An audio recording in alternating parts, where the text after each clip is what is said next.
Hello, everyone. I'm Angela Rosa DiDonato. And I'm Marian Leary.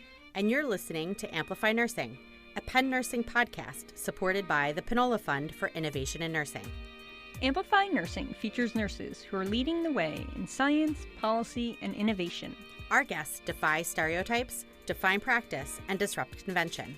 We highlight the breadth and depth of nursing influence on society by amplifying nurses who are pushing boundaries and breaking down barriers to build a new paradigm. Innovation is one of those things that you think you know until you start learning about it, and you go, oh, I did not know that. Today, on the kickoff of Season 11 of the Amplify Nursing podcast, we take you inside the 2025 Penn Nursing Summer Innovation Institute.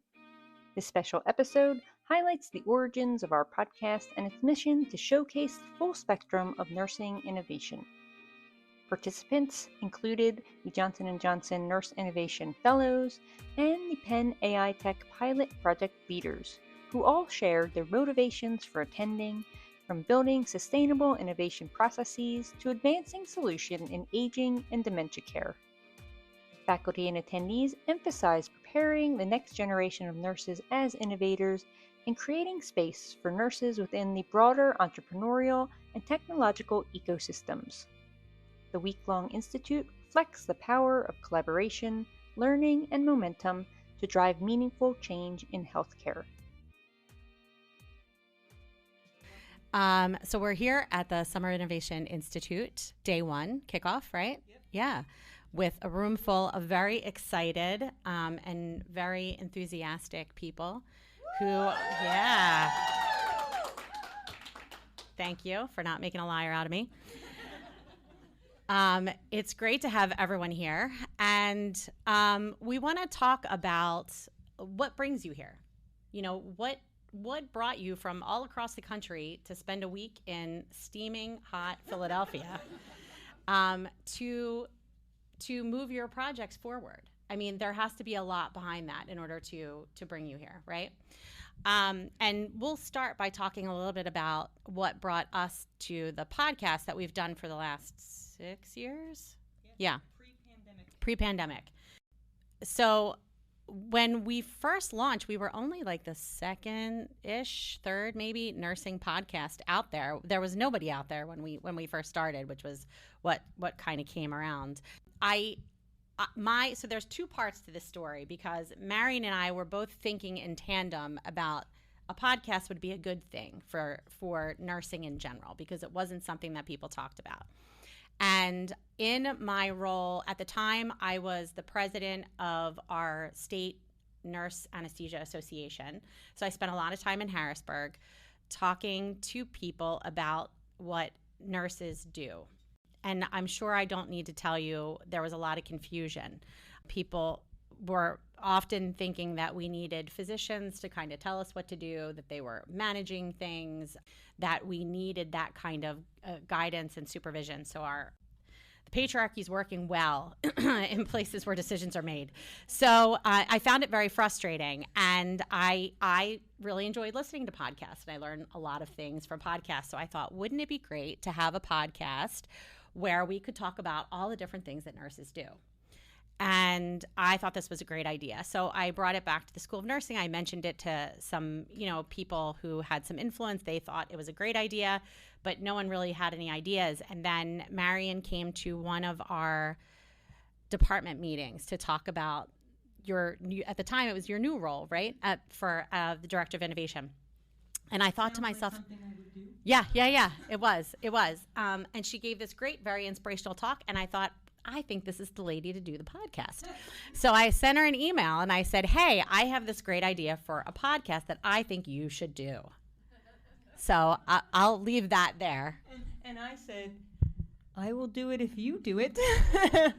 And reluctantly, Angela said yes. And our podcast has been that much better ever since.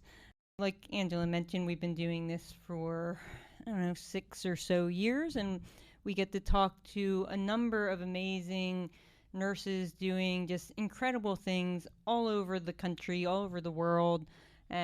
from research to innovation to policy and practice. We've interviewed nurses who were in Congress. We've interviewed nurses in the military. We've interviewed nurses doing all the things. The breadth and depth of nursing, we really try and highlight and represent in this podcast. I think it's definitely been a labor of love. I think my goal was to talk to 100 nurses. We're almost there, I think. Oh, I added it up recently, and we're close. We're close. It's yeah. Not quite 100 yet, but I think we're really close. Yeah, we're pretty close. And we've got to talk to some really, really interesting people. So, and I mean, even I was surprised at some of the really, really cool things that nurses do. And look at all these nurses in the room. If we talk to all of them, I'm sure we'll be at 100. True story. So start lining up. So I think, coming down to the why, I think the why for me was that it was always a point of frustration for me that people don't understand the wonderful things that nurses do. It's things that we often do in the background that we don't get credit for. And, I think that lends to all disciplines from floor nurses to advanced practice providers. We just do it. We just do the work. And I think that this is a group of people here who are really working to do it. And we would love to hear what brings you here and, what ignites that passion to make you want to do what you're doing. So for the people who are listening to this podcast, we should probably just set the stage a little. So the Summer Innovation Institute is held at the University of Pennsylvania. This is our third year of doing this 5-day summer intensive where we have nurses, entrepreneurs, aging and tech experts come and learn about the human-centered design methodology, health equity, and entrepreneurship. This year, the cohort is made up of the Johnson & Johnson Nurse Innovation Fellows, which are chief nursing officers and senior nurse leaders from around the country, as well as Penn AI Tech, which I'm going to phone a friend and ask Dr. Pam Cajun to explain. Sorry. So Penn AI Tech is a P30, which was funded by the National Institute of Aging and is coordinated by the A2 Collective. Rose Lee, is she here? There she is. She helps head that up. And we have funded pilot studies, pilot grants for the last 3 years. And so we have a group of our fundees here who will be participating in the Summer Institute. And they are people who are interested in improving the lives of older adults, either focused on ADRD or healthy aging. And so we have some really cool individuals who have really exciting projects that they are funded for and are here to learn more to help prepare them better to eventually commercialize, hopefully over a course of time, their products. And so we're very excited to be able to help support them. We got to review all their grants. We have in the room, we have Kathy Bowles, who is a nurse innovator as well, and George Demiris, who is also an extensive innovator in home monitoring. So those are some of the leads from our P30 here at Penn, which we call Penn AI Tech. There's also a Mass AITC from Massachusetts, which is a conglomeration of different universities, and then Johns Hopkins or Hopkins AITC. So thanks for letting me talk about it. Thank you, Pam. So, I guess we'll just open it up. Like I said, we haven't really planned what we were going to talk about. We really just wanted to hear from you all. Like, what made you want to come again to balmy Philadelphia and spend 5 really long, intensive days with us learning about innovation, entrepreneurship, health equity?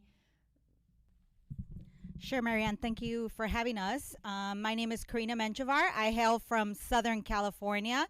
specifically Arrowhead Regional Medical Center.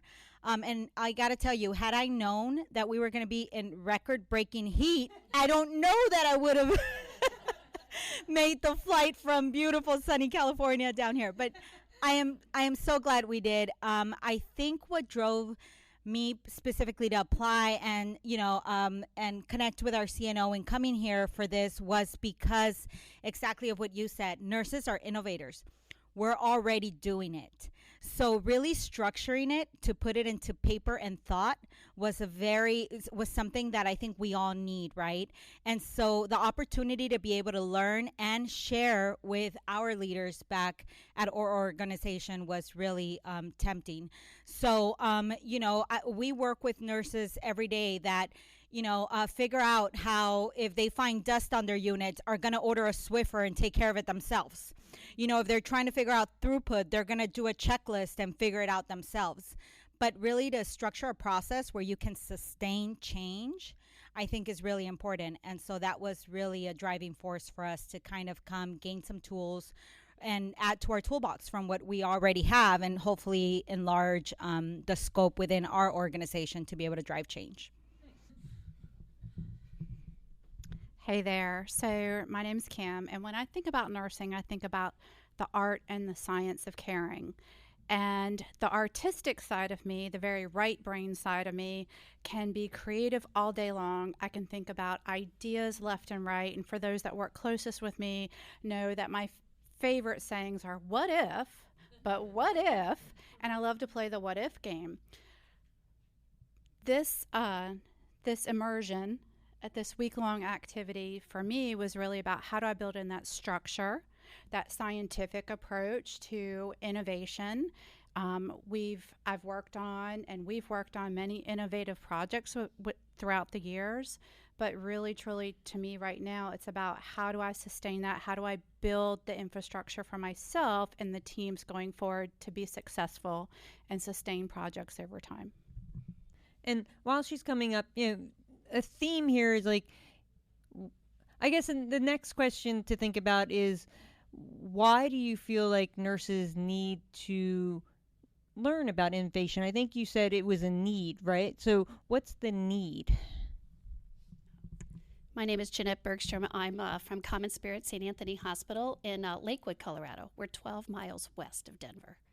So come on out. It's beautiful. We have no humidity.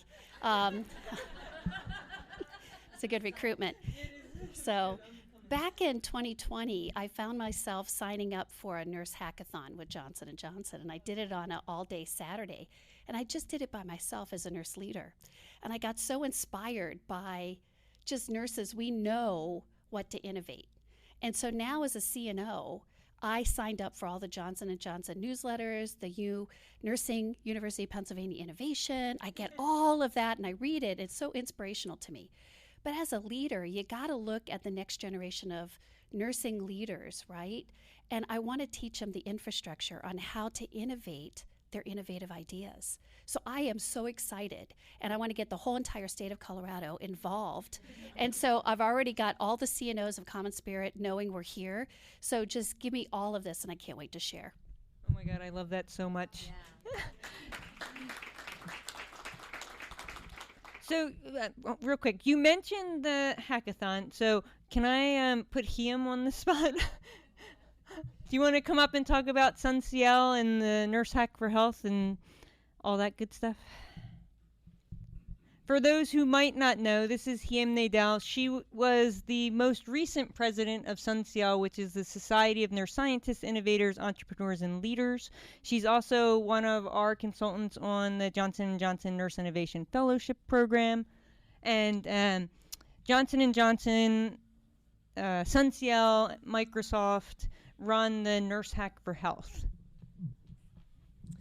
Thank you, Marion. So I think what you're all experiencing is the reason we started the hackathons and SunCL, because that's where I actually met Marion, by the way. We went to the first Northeastern University hackathon. Like 10 years ago. And the minute you walk in and start working and get inspired, you're like, I finally found my tribe. Because all along, you know you think differently, you want to do things differently, but you didn't know where to go. And so that's the reason we formed Sanciel. We've been lucky enough with Johnson & Johnson to run these hackathons. And, in August 18th, the applications are going to open for the Pitchathon. So now, in addition to hackathons, we're giving funding, and the funding is global. So now we have far-reaching aspirations with nurses around the globe who are also experiencing the same thing. So it's very exciting. It's very exciting as I can't believe how far we've come, really. And so, we want you to join us, and I think it's you can see just the wave. First was like, what's innovation? And now you see jobs everywhere. Need director of innovation. This needs an innovation director, and all of that. So you have CNOs coming from all over the country wanting to learn, so they that's can take right. it back and share it with everyone. Yep. It's crazy. And I love what you said as a CNO, to really learn and think about the next generation. But you have the power to just allow nurses to innovate, but give them the resources and the support they need. And that's what we're hoping we accomplish with this program. So if you haven't heard of Sanciel, you can check them out at sanciel.org, SONIEL.org. Cool. Thanks. Yep. Do you want to say anything Thanks, else? Mary. No. You can stay up here and chat. Oh, no, that's okay. This is an open mic. Anyone can come up and sit with us and chat. All right, you had your hand up. I'm Carly Marola. I'm from Ascension Seton Williamson in Round Rock, Texas. So you asked why nurses, right? So obviously the world of healthcare is changing. It always is changing, but it's changing in a very, very different dynamic now. And I think as a nurse leader, I get tired of sitting back and not getting credit. And this program has really allowed us to have the meat behind what we do every single day. As an eternal learner, who my husband says I can't go to college anymore. I've done enough. Yeah, no more. This was a great way for me to learn something new, but the amount of attention and backing that we have because of the name and everything along with it gives us the credibility to really get the credit for what we do every day. And nurses do that every day. You said it this morning, the workarounds. And the dean said we have to stand up and take credit and be those leaders and be the force to make changes. It's impacting us and impacting the patients. And this really puts that power in the nurses' hands. My CNO and I were talking today, and she's like, well, I want to do this, and I want to do that. And I said, we have to trust the process. We have to listen to our end user. And she was like, but we have to do this. I said, we have to listen to the end user. And so I'm really looking forward to going back and throwing everything out the window that we thought of before we came here and sitting down with our shared governance and our really bought-in users and say, what bothers you every day and how can we fix it? I don't think you need to stay the rest of the week. You're good. So I love that. I absolutely love, as a clinician by trade, I absolutely love the fact that you want to pay attention to the end user, because we're the ones creating the workarounds on a regular basis.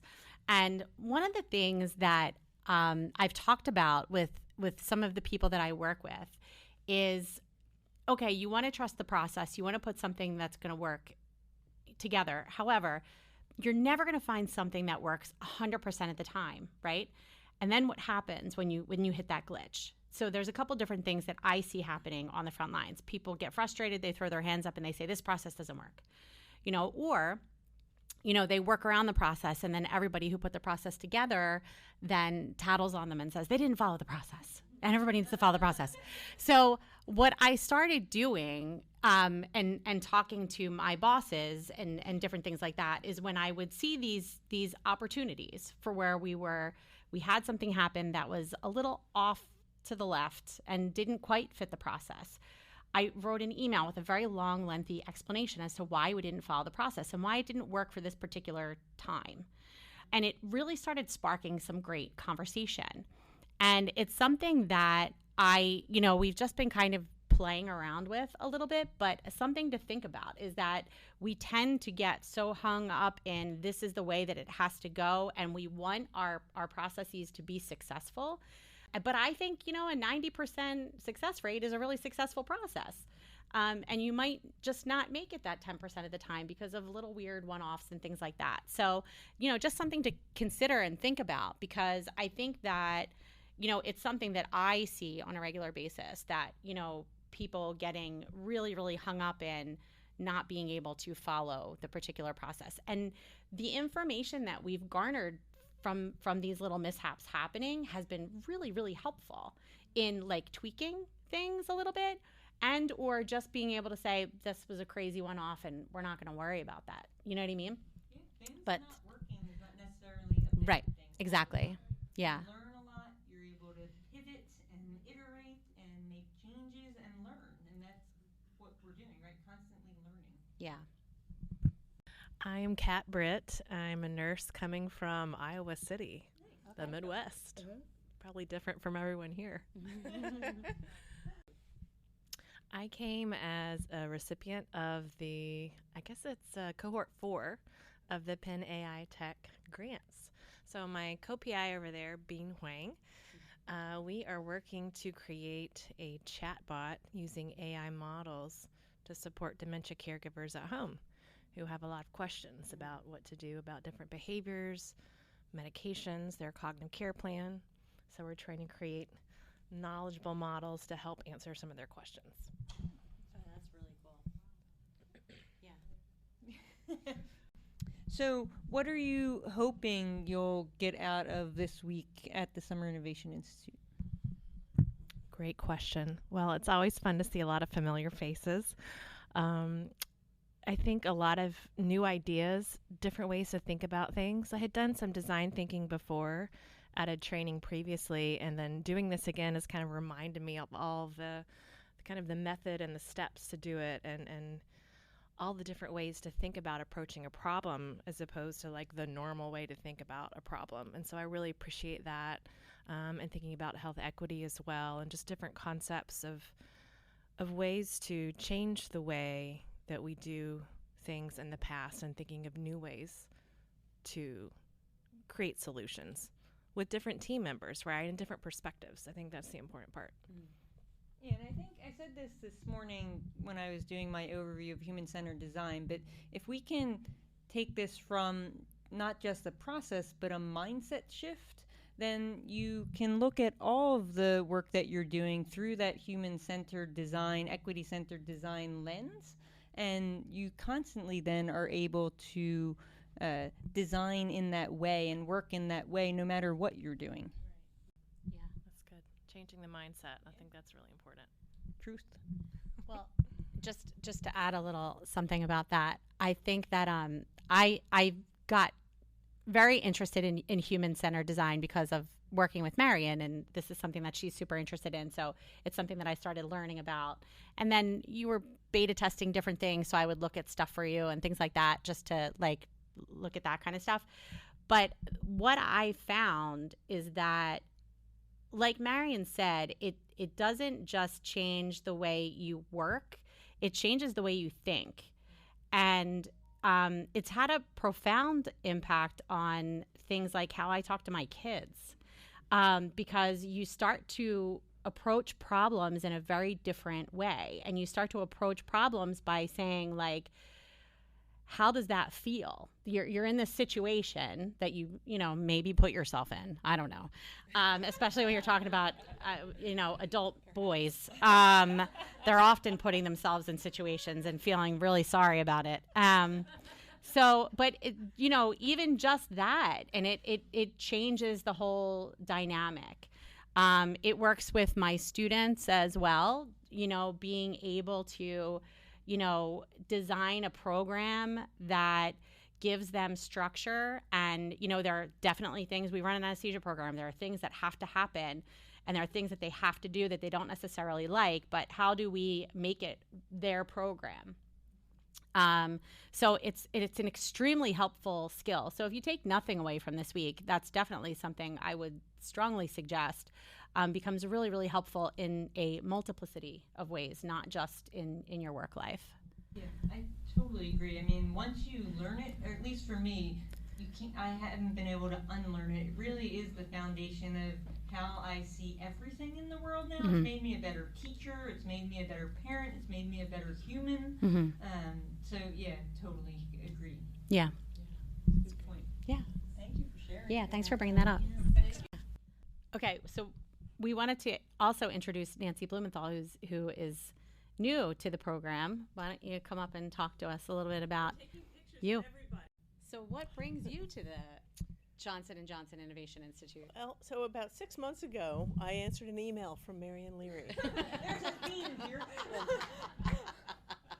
I think that innovation is one of those things that you think you know until you start learning about it, and you go, oh, I did not know that. And I think that is, those of us that are in education are compelled to keep learning, and I like the discomfort of being in a learner space. All of you who are fellows, first thing I said was, I'm learning a page ahead of you. And I was probably exaggerating at that. So Marion, of course, has made it very comfortable for me to be a learner while also trying to be a leader. I love it. Angela and I work closely together with Penn's DNP program. And early on in our relationship, started finishing one another's sentences that were all pro-nursing and a bit of profanity that I don't regret. My family knows when I'm on the phone with Angela, and I will say, yeah, we got a lot done that way. So what I will say, I remember being in college, and I had transferred schools, and like my family was already calling me the nurse, and like I'd barely passed organic chemistry.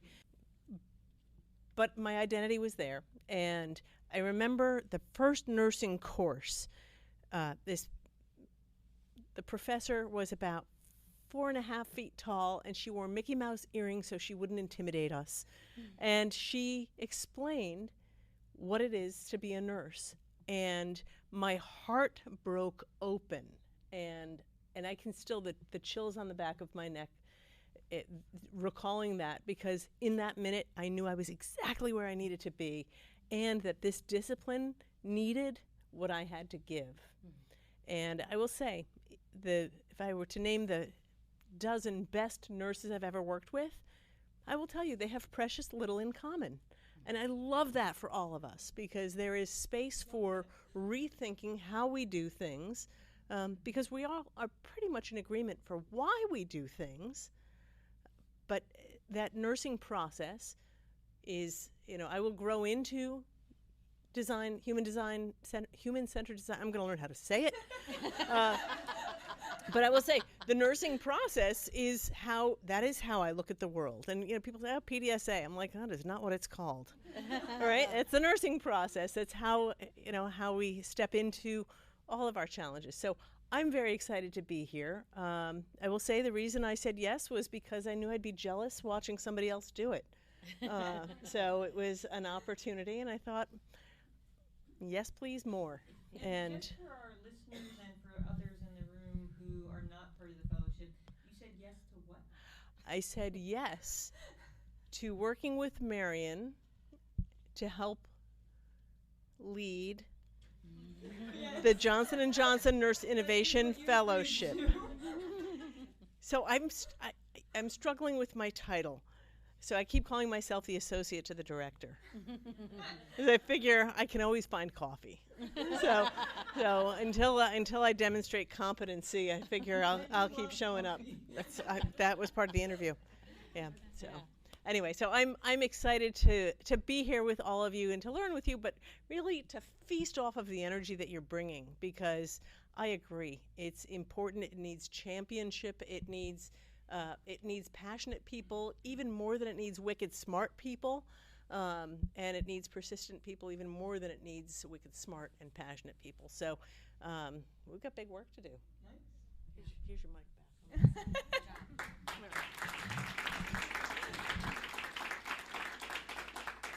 I'd like to call up another new person to our fellowship. Sure. My name is Onika Williams.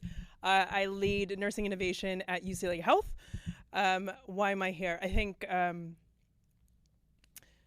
as nurses, the theme is very clear, right? We are innovators, and it is unfortunate that that's not part of our identity as nurses. And I've been fortunate enough to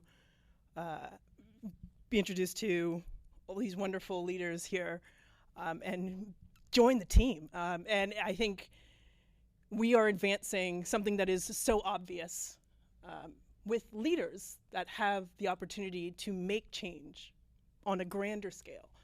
And I think it's of the utmost importance for our profession for us to inform the way that healthcare is going to go. So I am fortunate for the program, for you guys, and for the sponsorship to give us a broader stage to impart change.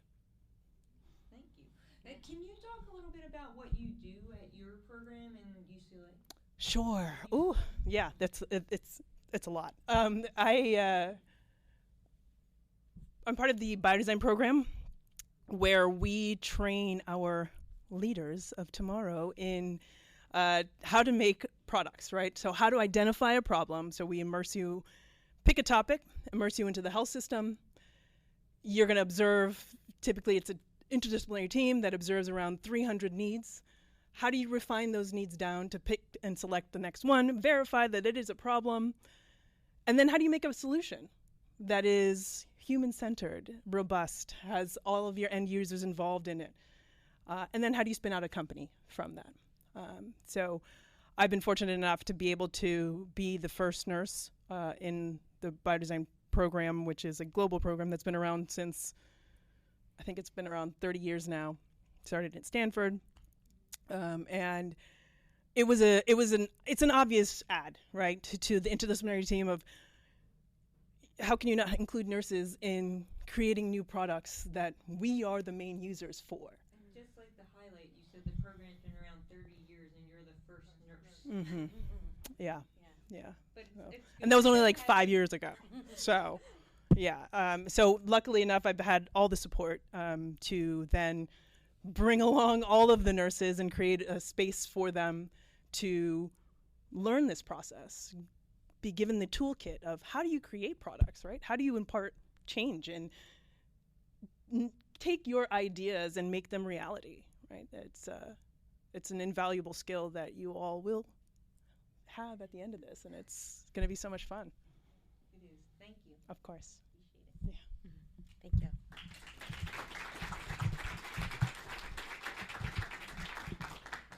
George, do you want to come up and talk a little bit more about Penn AI Tech and what you're doing this week? Sorry, I'm just putting everybody on the spot. All right. So I'm George Demiris. I'm one of the PIs for Penn AI Tech. And as Pam mentioned, Penn AI Tech is the Penn Artificial Intelligence and Technology Collaboratory for Healthy Aging. So that's an initiative funded by the National Institute on Aging.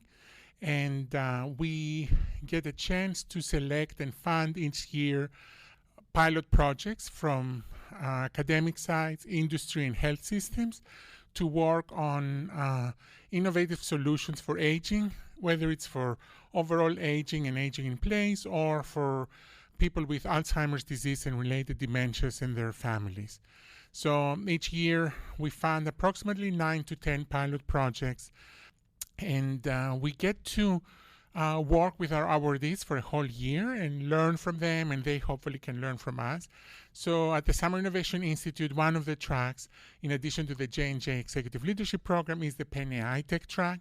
And so in the morning we share sessions, but then in the afternoon we have speakers and sessions focusing more specifically on technology and aging, opportunities for entrepreneurship and commercialization for people who do work in that space, how to navigate issues around IP, patenting, but also ethical and clinical and policy implications for using technology.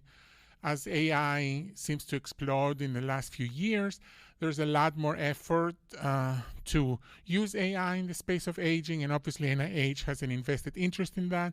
But at the same time, there's all these considerations and those afterthoughts, and we're trying to catch up with what industry is doing. So I think we'll get an opportunity to look at some of the challenges that lie ahead as well as the opportunities. We have various guest speakers coming to us from different sides, experts who are designing aging and technology solutions, as well as two of the PIs from the UMass and Johns Hopkins AITC. We also have Rose Lee, who is the PI of the overall A2 coordinating center that basically oversees and coordinates the three centers. And I also wanted to mention, in terms of folks in the audience, that in addition to Pam and Kathy, who lead the aging core, we have Dawn Mechanic from the School of Medicine, who along with Lauren Massimo leads our ADRD core. So she oversees the projects that are focusing on dementia. We have Dr. Lee Shen from the School of Medicine, who leads our technology core. And actually, he and several of his lab members are doing a session for us in the afternoon later this week, looking at large language models and aging. And then we have other core leads who are, I hope I'm not forgetting anybody, other core leads who are not here with us today, but are part of the Penn AI Tech. And I think I'll conclude by saying this is a way for NIH to excite and interest people who are working on innovative solutions who would not necessarily have been only traditional academic researchers. And that's why when you look at the portfolio of our awardees, we have a lot of startup companies, people from health systems, but also people who have partnerships between those three different groups, with the idea that, and the recognition that innovation obviously doesn't come only from industry or only from academia or only from individuals. And so having all these groups at the table may lead to better and more efficient solutions for aging. So George is also the Associate Dean of Research and Innovation at Penn Nursing. And I noticed when it was asked who's not a nurse in here, you raised your hand. I knew this already. But I guess I'm wondering, what is it about Penn Nursing or nurses that made you want to do your work in aging and AI tech in this space? Yeah, so my own research work has focused on aging and technology, looking at solutions in the home and in community settings, so mostly facing patients and families, not within clinical settings, but actually outside of settings of care where people live, play, and find themselves in homes and communities. So that by default is a space that nursing is heavily involved in. So in all my career, whenever we've done studies with older adults in their homes, there has always been a nursing perspective, a nursing team member. And in the old days, it was also an area that the Nursing Institute within NIH used to fund quite extensively. So it has always been part of the nursing science in the sense that the work has been patient-centered and looking not at technology in terms of the software or the hardware innovation, but rather how this could be integrated effectively into daily living. And as our former Associate Dean for Research would say, any technology that touches the patient goes through the nurse.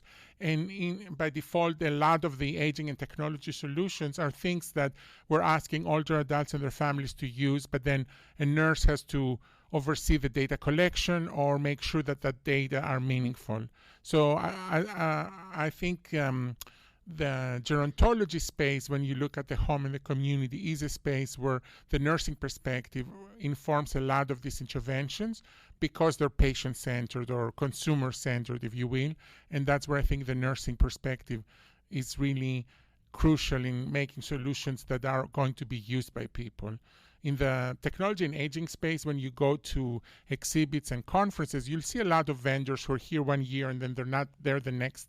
And that partly is because a lot of these systems have been designed based on a small group of people who are making assumptions about what the end user may need. And we see that a lot in the aging space. So I think that's where the nursing perspective can ensure that those systems are meaningful and appropriately used and deployed in real-world settings. Cool. Thank you, George.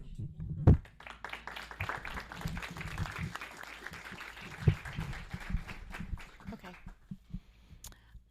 I think that is a perfect place to end. I think that we've really got a good perspective on what everyone is doing here tonight, and I feel like it's going to be a really exciting week for you and Nancy. It really is. I mean, we've already had so much fun, and it's only day one. Just wait for the rest of the week. We are doing this live podcast recording from the study in University City, so we'd love to thank them for doing this in partnership with us again for the second time. It's a beautiful venue, so if you need a hotel when you're coming to Philly and you're in University City, check them out. They have locations apparently all over the country. Well, thank you all for joining us for this impromptu, but sort of planned but not planned, live podcast of the Amplify Nursing podcast here at the Summer Innovation Institute reception. Yeah. And we look forward to seeing you all tomorrow. Amplify Nursing is hosted by Dr. Angela Rosa DiDonato and Marion Leary, and produced by the University of Pennsylvania School of Nursing. Music for the podcast was created by Harper Leary. The podcast is made possible by the Krista and Rich Pinola Fund for Innovation in Nursing. Follow us on Twitter at Penn Nursing. Until next time, keep pushing over, under, around, and through.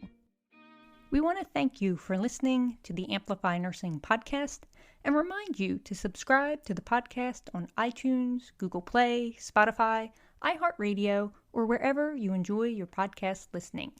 And if you can do us a solid, please rate and review us as well. It will go a long way in amplifying our episodes.